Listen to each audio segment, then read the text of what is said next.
very warm welcome in this program. सबसे पहले तिलावत कलाम पाक से हम इस प्रोग्राम का आगाज़ करेंगे। तो तिलावत कलाम पाक के लिए 12th के स्टूडेंट शुएब मलिक को मैं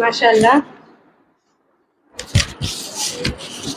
Today we all have gathered here to give best wishes to our students for their bright future at this farewell party. It is great pleasure for me to welcome you all to this beautiful program on behalf of all the staff of Zohan Knowledge Hub. We stretch a warm welcome to our Honorable Sameer Sir, the head of Zohan Knowledge Hub, and the most important person between us is Dr. Javed Ansari Sir. He is Senior Officer in Prabhag 4, Senior Officer in Malegaon Municipal Corporation, Rashtriya Muslim Manch Adhyaksh, and he is also a Samaj Sevak. So I would like to request Sameer Sir to felicitate Dr. Javed Sir. Give them a big hand.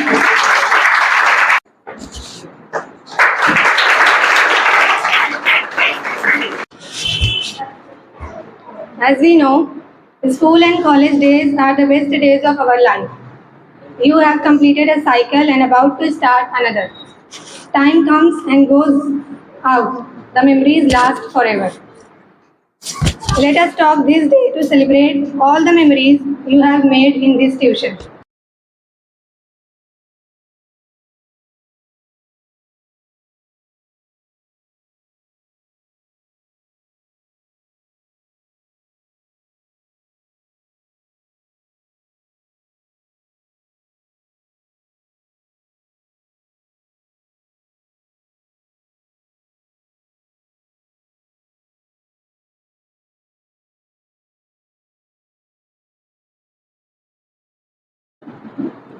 अस्सलाम वालेकुम।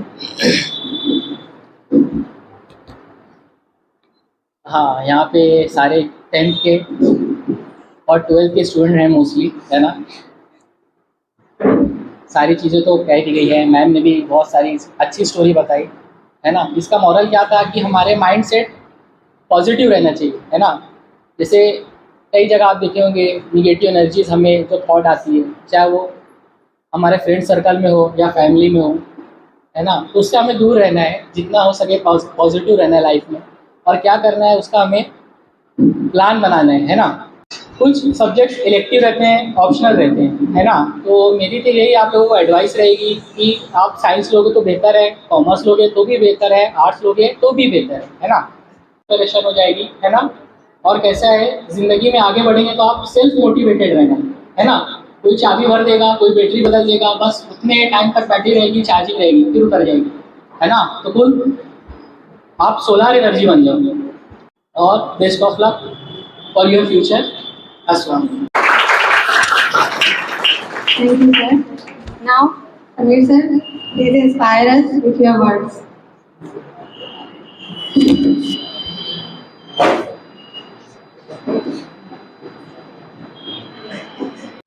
आज के हमारे इस function के और function के सदर डॉक्टर जावेद अंसारी,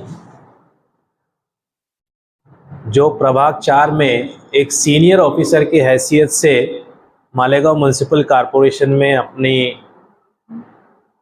को अंजाम दे रहे हैं। मैं आज उनका सबसे पहले अपने ज़ोहान नॉलेज हब के अंदर इस्तकबाल करता हूँ कि उन्होंने अपना कीमती समय आज कुछ वक्त के लिए हमें दिया। साथ ही मैं इस क्लास को हमेशा आगे बढ़ाने के लिए साथ में कंधे से कंधा जिन्होंने मिलाया और क्लास को आज इस मुकाम तक हम लोग पहुंचा पाए, और इंशाल्लाह आगे भी कारवां चलेगा। तो गुलनार मैडम और आज का जो प्रोग्राम आप तमाम बच्चों के लिए रखा गया है, जिसमें 12वीं और 10वीं के बच्चे हैं, जिन्होंने साल भर हमारे ऊपर भरोसा रखकर हमारे यहाँ अपना वक्त दिया, उन तमाम लोगों का मैं आज इस्तकबाल करता हूँ। हमें सिर्फ अपने दिल और दिमाग पे यकीन रखना चाहिए कि हमें करना क्या है। अगर उस कहानी के अंदर अगर वो क्रिमिनल को, गुनहगार को कहा गया कि तुम्हें इस दिन सांप से कटवाया जाएगा और उस दिन उसके आँख पे पट्टी बांध दी जाती है और उसको सिर्फ सुई चुभाई जाती है, लेकिन डर के मारे वो गुनहगार जो है मर जाता है। डर जो है, ऐसा दुनिया में कोई नहीं है कि वो कहता हो कि मुझे डर नहीं लगता। जो बोलता है ना मुझे डर नहीं लगता, वही सबसे पहले डरते रहता है। क्योंकि दुनिया के अंदर डर और लालच ये हमेशा मरते दम तक रहेगी। जब तक दुनिया है दो चीज़ें रहेगी, तो इससे हमें इनकार नहीं करना चाहिए। लेकिन इनके दरमियान अगर हमें कोई चीज़ रखनी है तो वो है अपने आप पे भरोसा, और दूसरी बात है पॉजिटिव थिंकिंग। जब हम पॉजिटिव थिंकिंग रख के चलेंगे तो जो मुश्किल भी काम दिखता है वो आसान होने लगता है। क्योंकि यहाँ हम जब तक ये सोचेंगे नहीं कि हमें करना क्या है, हमारा मकसद क्या है, हमारी मंजिल क्या है, तब तक हम रास्ता सही तरीके से नहीं चल सकते और वक्त को साथ लेके नहीं चल सकते। जब हम अपनी मंजिल को तय करेंगे तभी पता चलेगा कि उसको कितना वक्त लगेगा और कैसे उस जगह पहुंचा जाए। हमारी उम्र आज की तारीख में बहुत ज़्यादा नहीं है, लंबी नहीं है। अल्लाह ताला ने जो भी उम्र हमारे लिए बनाई है, लेकिन आज हम इंसानों ने इतना दुनिया को ख़राब कर चुके हैं, इतनी आलूदगी फैला चुके हैं कि लेकिन हम इंसानों ने अपने मतलब के हिसाब से दुनिया का इस्तेमाल किया और इसको आज इतना आलूदगी से भर दिया कि आज हमारी उम्र कम हो गई। यानी हमने जो कुदरत को दिया, कुदरत ने वापस हमें दिया। हमने कुदरत की उम्र कम करनी चाहिए, कुदरत ने हमारी उम्र कम कर दी। आज हम अच्छी सांस नहीं ले सकते। तो सोचो कि दुनिया के अंदर हम जितना भी जिएंगे, वक्त मुकर्रर है, एक कम वक्त के लिए है। अब कम वक्त का है एहसास हमें रखना चाहिए हमेशा कि ये वक्त के अंदर हम कहाँ पहुँच सकते हैं, क्या कर सकते हैं। जब तक बचपन में नई आदतें, कुछ आदतों को डेवलप नहीं करेंगे, तब तक हम आगे नहीं बढ़ सकते। क्या हो जाता है आज की तारीख में, आप आपके आसपास कई लोगों को देखो जो आपसे बहुत बड़े हैं, लेकिन आज ज़िंदगी में सेटल नहीं हो पाए। सेटल नहीं होने की वजह यही, उन्होंने एक वक्त में सोचा ज़िंदगी लंबी है, कर लेंगे, और उन्हीं की ज़िंदगी में आज उम्र उनकी बीतती जा रही है लेकिन कुछ कर नहीं पा रहे। इससे हमें ये सबक लेना चाहिए कि ज़िंदगी के अंदर जब तक हम टाइम बाउंड तय नहीं करेंगे, हमारी टाइम या डेडलाइन जिसे कहते हैं वो तय नहीं करेंगे, तब तक हम अपनी मंजिल तक पहुंच नहीं पाएंगे। अगर हम 100 साल जिएंगे कोई फ़र्क नहीं पड़ेगा। कहते ये भी है कि तुम कितना जिए इससे कोई फ़र्क नहीं पड़ता है, और दुनिया को इससे कोई लेना देना भी नहीं है। तुम 100 साल जियो, 110 साल जियो, दुनिया को इस बात से फ़र्क पड़ता है कि तुमने ज़िंदगी कैसे जी, तुमने कितनी लंबी ज़िंदगी काटे, इससे किसी को मतलब नहीं है, लेकिन तुमने ज़िंदगी कैसी जी इससे बहुत मतलब है। यानी तुम्हारे से दुनिया को क्या फ़ायदा हो सकता है, ये सबसे पहले हमारे दिमाग में होना चाहिए। मुझसे दुनिया के लिए क्या बेहतर हो सकता है। आज मैं एक टीचर हूँ तो मैं एक टीचर की हैसियत से सोचूंगा कि हमें कहते हैं टीचर्स लोगों को कहा जाता है we are the engineers of the society. हम इंजीनियर्स ऑफ द सोसाइटी को बनाने के लिए, समाज को बनाने के लिए हम लोगों का बहुत बड़ा अहम किरदार होता है। जब मैं मेरी पहचान अपने आप से करा दूँ आई एम टीचर, तो तब जाके समझ में आ जाएगा कि हम टीचर ने समाज के लिए क्या काम किया, हमने समाज को क्या दिया। और ये हर एक टीचर का फ़र्ज़ बनता है कि अगर हमारा समाज थोड़ा सा भी रास्ते से अगर भटक रहा है आने वाला कल, यानी आप तमाम बच्चे जो है ये आने वाले कल हो। हम कहते हैं कि यार आज का समाज बहुत बेकार है, आज की दुनिया अच्छी नहीं है। दुनिया यानी कौन है? ये दुनिया यानी हम लोग हैं। तो कल का वक्त बेहतर बनाने के लिए ये हमारे सामने जो आप बच्चे हैं, ये आप कल का वक्त हो, आने वाला वक्त हो। अगर आज की दुनिया खराब अगर आप सोचते हो तो आप लोगों के हाथ में है इस दुनिया को खूबसूरत और बेहतर बनाने का एक मौका है। आप इसको बना सकते हो, लेकिन क्या होता है कि हम सोच नहीं पाते हो। ऐसे हमारी सोच जो है ना इतनी कमज़ोर हो चुकी है कि उस जगह तक पहुंच ही नहीं पाते। यानी मैं कहना ये चाहता हूँ कि जब दुनिया आपके बारे में जो सोचती है, उनकी जो सोच है उस सोच से आगे तुम लोग बढ़ो। जब तक तुम लोग आगे सोच से बढ़ोगे नहीं तो अपनी कामयाबी को तुम हाथ नहीं लगा सकते। वक्त बिताने के लिए फ्री में टाइम, मेरा दोस्त आया, मेरी सहेली आई, मेरी दावत आई, मेरे घर वाले जा रहे हैं, मुझको भी जाना है, ये तुम करो। लेकिन वक्त का ख्याल रखो कि आज की तारीख में तुम्हारे पास कितना वक्त बचा है। खाने पीने में ज़िंदगी नहीं बितानी चाहिए। कहा भी ये जाता है जीने के लिए खाना चाहिए, खाने के लिए नहीं। और स्टूडेंट की लाइफ तो ऐसी होनी चाहिए, मुझको सिर्फ जीने के लिए खाना है, खाने के लिए नहीं जीना। अब तुम्हारे सामने जो है इन तमाम बातों को, मतलब तुम्हारे सामने बहुत सारी बातें हैं जिसमें आप लोगों को उस जगह पहुंचना है। अब इसके अंदर एक और चीज़ समझ लो। अब आप लोग जब 10वीं में बच्चे हैं, आप कहीं पर भी पढ़ो, यहाँ हो या और कहीं भी पढ़ो, लेकिन टीचर्स के दिल और दिमाग में आपका बेस्ट इंप्रेशन होना चाहिए। टीचर्स के दिल और दिमाग में आपके लिए जगह होनी चाहिए। दिल में बसने का एक मौका आपको मिलता है, वो अगर आपने हासिल कर लिया तो टीचर के दिमाग में कभी नहीं आओगे। लेकिन आप करते क्या हो, टीचर के दिमाग में घुस जाते हो, तो दिल में जगह आपकी मिल ही नहीं पाती, दिल में उतर ही नहीं पाते आप। तो इसकी वजह यही है क्योंकि हम क्या करते हैं, इसकी बात सुन, उसकी बात सुन, इसके बातों में आ, उसके बातों में आ, तो ये सोच सोच के जो है ना अपना दिमाग खराब करते हैं। हम अपनी सोच को निगेटिव बनाते हैं, क्योंकि हमें निगेटिव सोच जो है उसको बेदखल करना है। And we have to welcome our positive thinking. Positive thinking जो है ना ये बहुत अहम है हमारे लिए।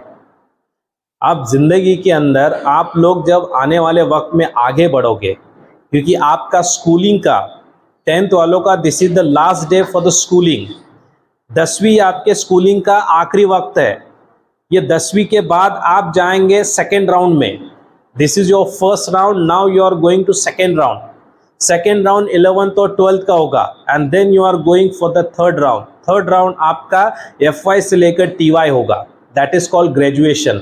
और उसके बाद जो 4th राउंड होगा that is your post graduation. और जो फाइनल राउंड होता है वो होता है ज़िंदगी के अंदर उतरने का, जो असल ज़िंदगी क्या है उसे जीने का, that is a 5th round. आप 5 राउंड खेलेंगे तो ही ज़िंदगी को जी पाएंगे। अगर आप एक राउंड 10वीं हो गई बस काफ़ी है, मतलब नहीं आएगा। ये आप पहले राउंड में बाहर हो गए। और जो पहले राउंड में बाहर होते हैं ना, तो उनके लिए ज़िंदगी में कोई भी मुकाम ऐसा नहीं होता है जहाँ पर उनको आने वाले वक्त में आराम मिले। आराम नसीब नहीं होता ऐसे लोगों को।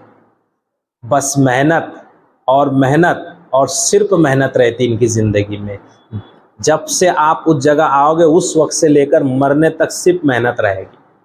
आपको रिटायरमेंट लेते भी नहीं आएगी, आपको कुछ वक्त बिताते भी नहीं आएगा कि यार आराम किया जाए। जो 10th क्रॉस करके आगे बढ़ते हैं, मेहनत। अब जब सेकेंड राउंड में आप जाओगे तो सेकेंड राउंड में भी ऐसा नहीं है, कुछ बच्चे अभी 12वीं में भी है, उनको भी ये बात कहनी है कि सेकेंड राउंड आपको लगता होगा कि आपने फर्स्ट राउंड पार कर लिया, अब सेकेंड में है, तो सेकेंड में हम लोगों को एकदम सब कुछ आ गया, अब हम जिंदगी के लिए कैपेबल हो गए। आप लोग 12वीं मतलब कुछ नहीं है।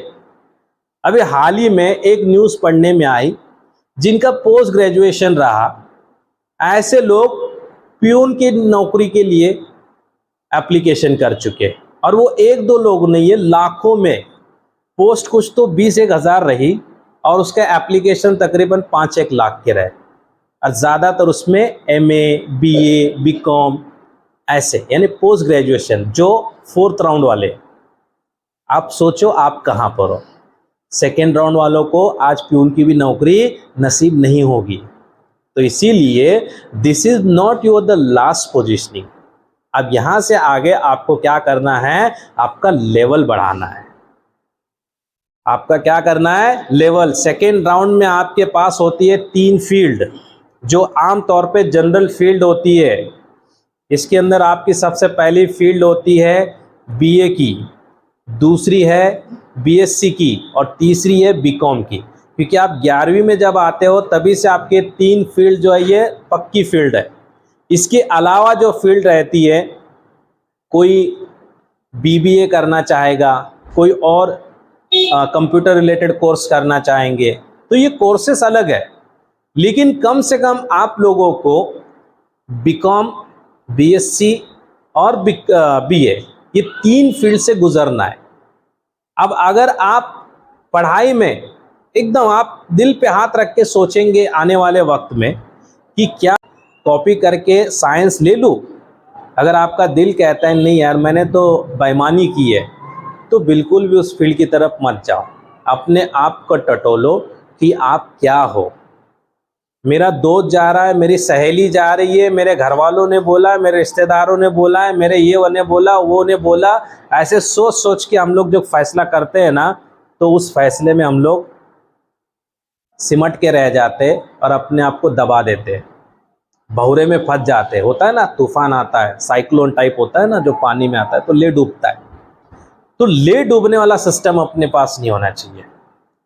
तो कोई भी फील्ड आपके सामने आएगी, choose that field very seriously by thinking a lot under the guidance of the expert, and most important thing that you have to take help and the guidance of your teachers.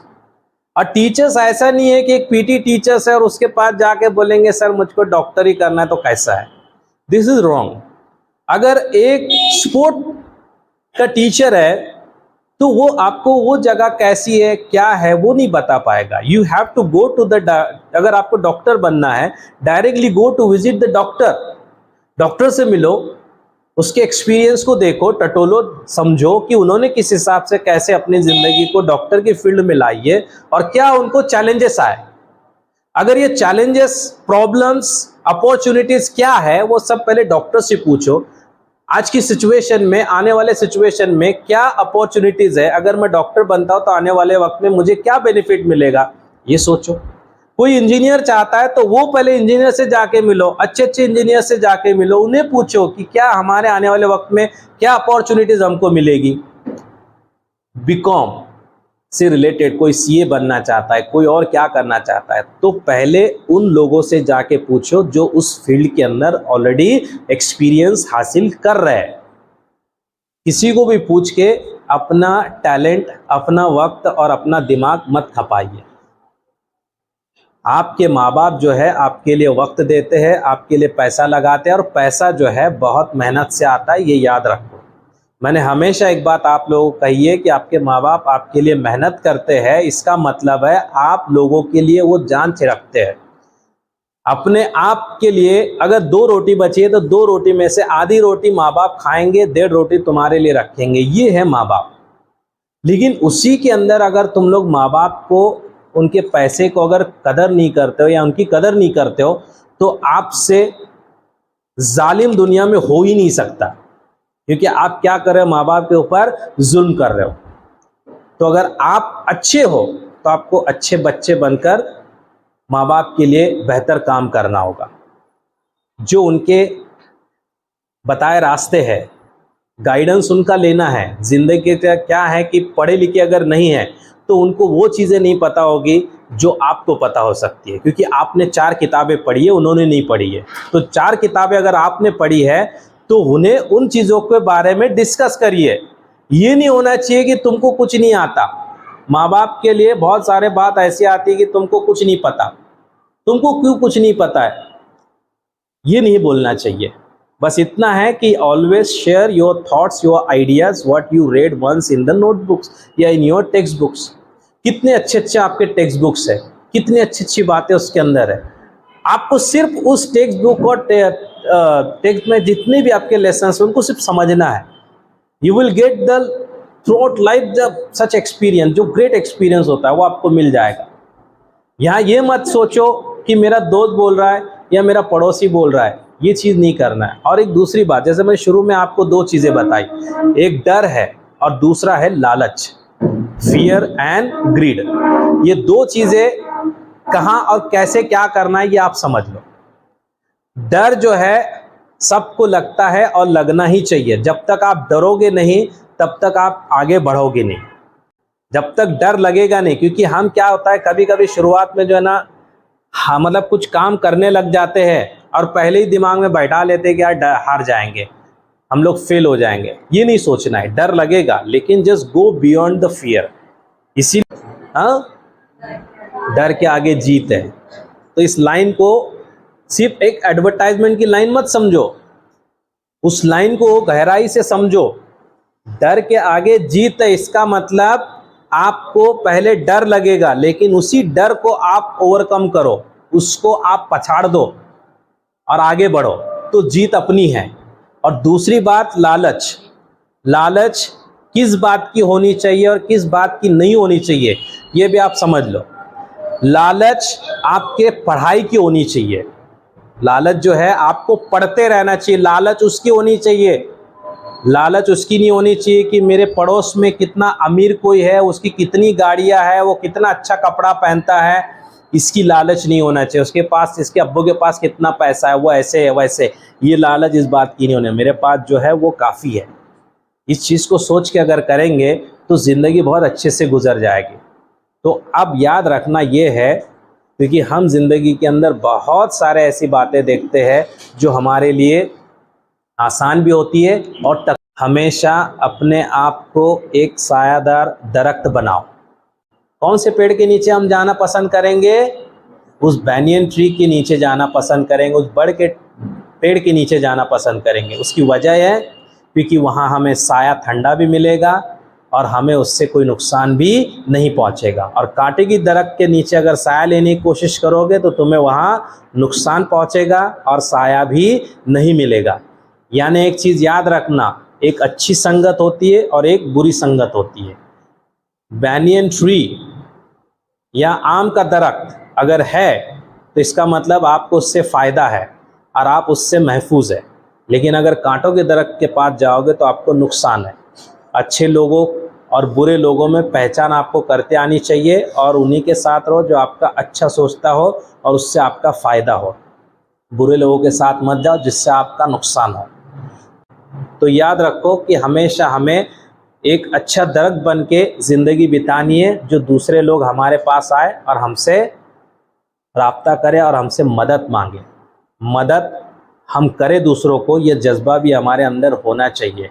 मैंने इसीलिए कहा था कि जो हमारे जितने भी सबक है, उन सबक को जब एग्ज़ाम आपका हो जाएगा ना, उन्हें वापस से पढ़ो और उसमें समझो कि आपको क्या कहा था, कैसे ये लेसन्स है, क्यों हमें ऐसे ही नहीं दिए, उसके पीछे बहुत अच्छी अच्छी बातें रखी जाती है।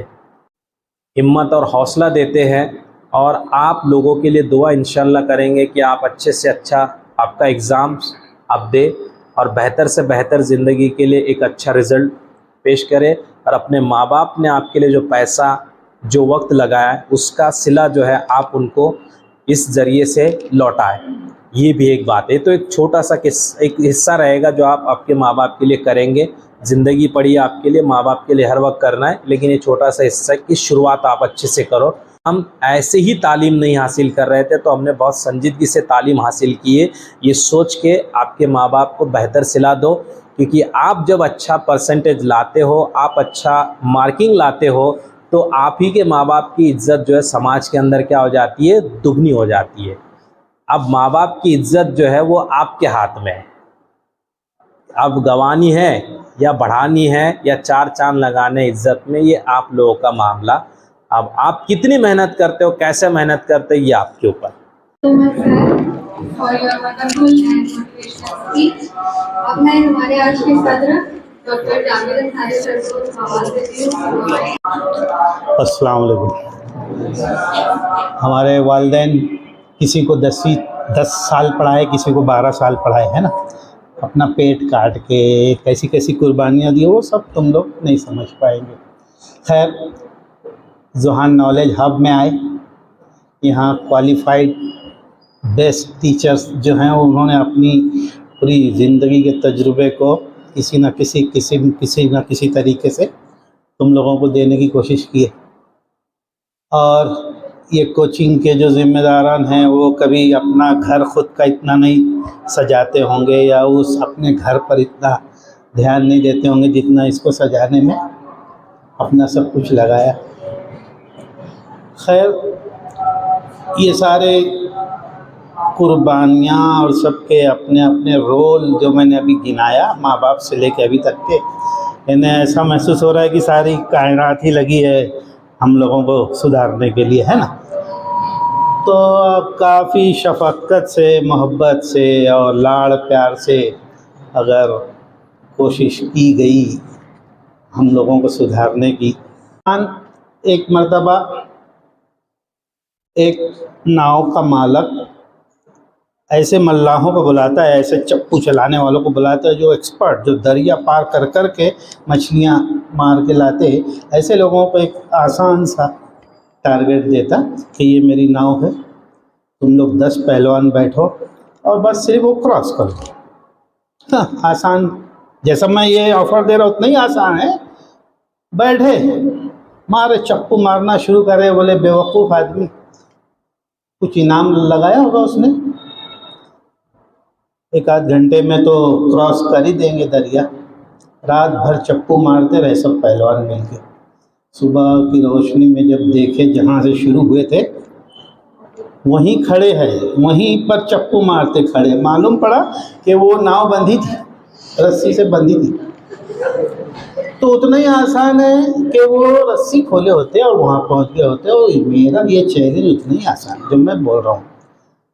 तो सिर्फ घुमाओ अपना दिमाग कि सारी कायनात जो लगी थी हम लोगों को सुधारने के लिए, जो अभी अपने को रिटर्न देने का जो वक्त आया, 2-3 मरतबा सर ने भी जिक्र किया वो बात का, कि अलग अलग एडमिशन को होने वाले अखराजात, यानी यहाँ से 10वीं के बाद, 10वीं में भी मेरिट में कोई आया तो गवर्नमेंट फीस में जा सकते हैं ना, गवर्नमेंट सीट में, या फिर किसी को MBBS लेना या कोई और भी ऊंचा कोर्स में जाना है, आज 1-1 डेढ़ करोड़ भी खर्च होते हैं। तो क्या अपने इन दिनों की मेहनत से वो अपने माँ बाप के पैसे बचाए नहीं जा सकते कि नहीं बचा? और अगर बचा लिए तो वो अर्निंग ही हुई ना, कि नहीं कमाई हुई ना, जो मैं चैलेंज कर रहा। अब अगर कोई समझे कि इतने साल तक हमारे माँ बाप ने तो लगाए है, उनकी तो मजबूरी है, लगाएंगे ही, है ना, ये समझ के बैठे तो वादा नहीं। और अगर उनका बचाना है तो चांस है यकसुई से और सारी कुव्वत इकट्ठा करके, अगर ये जो मैं चैलेंज दे रहा हूँ मतलब पैसे कमाने का, तो कमाया जा सकता है। अपने माँ बाप के वो पैसे बचाए जा सकते हैं जो आगे के 12वीं के बाद जो ज़ायद अखराजात लगने वाले, 10वीं में जो भी लगने वाले। खैर, अभी इसके अंदर कुल मिला के इससे ज़्यादा तो बोला नहीं जा सकता है।